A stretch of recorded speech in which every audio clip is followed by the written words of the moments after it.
I'm really excited about these pieces, man. These pieces. So these are the Guru Askew, Guru Rescue. Askew pieces. We have the original colorway, readable, and the dope variant. Oh man, so dope! I dropped it. Hold on. So dope. Let me bring this here because this is more important than Paul. Yeah, Oh, the dope one. I'm super stoked to have my first flock toy. right? Yeah. Flock pieces Yeah. are so great. Yeah, no, no, super excited to be able to come out with a second figure and have three variations. Yeah, Because dude. And variants are all the rage now. right, because that's the best part about designer toys, right? Because I'm a big designer toy fan. We've talked about this in the past before, me and you.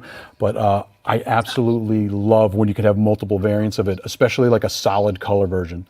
Yeah, yeah, definitely, and like in one get go too. Like obviously, like my favorite is the black and white one because that's how Kevin started.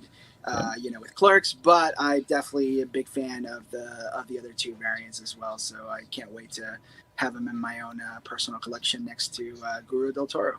Yeah, dude. So Oh, again, the Guru del Toro. So actually, I want to go over this because yeah, could you please, like talk about your love for Kevin Smith and like how that led to this piece? Because we have all these different arms and obviously, yeah. from all of his different movies.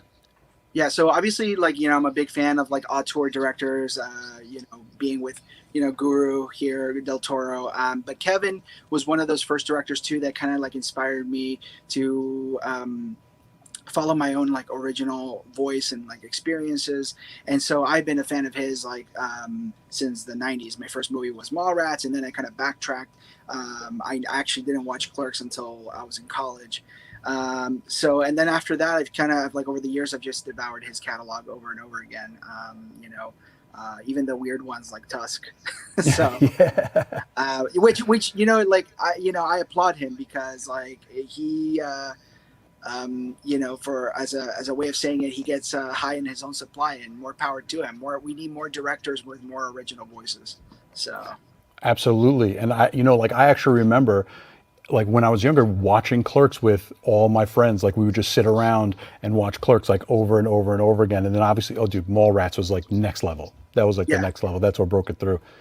And by the way, I love these variants. I love it's like leaning into his, the weed, like that's like a big part of his personality. And I love yeah, that it's leaned yeah. into that with not only the colorways, dope and readable, but like some of the pieces here, like this is, this is, this is J, right? Obviously J is Yes, coming out of yes. the I had J to. and that, I like to call that the spirit puff of J.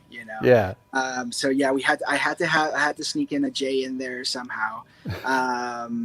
I was going through the questions that you sent me, and I thought one of them was like, what's my favorite arm? And I mean, honestly, like I can't really choose, but I have to say like probably important to his legacy, probably the Clerk script, because that's kind of what like yeah.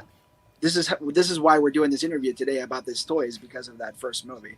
So And um, yeah, and that really broke the mold as far as filmmaking and independent filmmaking and broke him through, which is an amazing thing.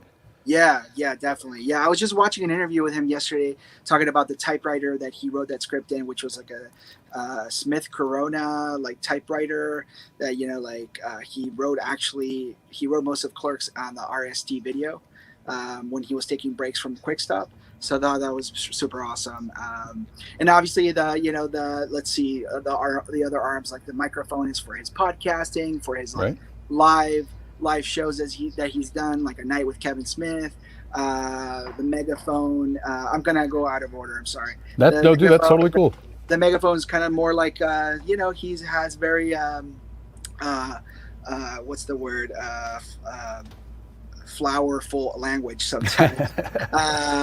And also as a director, and then obviously if we're going to have the J Puff, we have to have the Bonk Saber from Bluntman, which is a nice compliment to his Bluntman hat that he's wearing. And then of course we can't leave out Buddy Christ and Mubi. Yeah. So Buddy Christ is there on his chest, and I thought it was kind of a nice touch considering what Kevin just went through recently in the last after his heart attack, and Yep.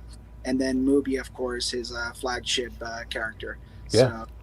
So And I love even on the back of the blunt man hat, it has the little face on the back, and Yeah, yeah, this guy, yeah. and having the bong saber in green is just a whole other thing. It's I beautiful. know, right? I wish I could like take the green one and like then put it on the. But I mean, I guess it wouldn't match very well. So, but yeah, no, I'm super stoked on them. I'm very excited to be able to continue the Guru series with Unruly, and yeah, I hope fans of Kevin Smith dig it. I try to put the greatest hits in there as much as I could. Greatest hits. Yeah, yeah. I did at one point. At one point in one of the versions, I did try to fit in there the cock knocker hand, but it unbalanced the whole piece.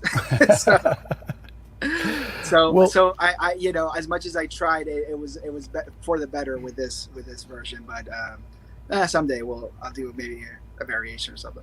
oh, absolutely.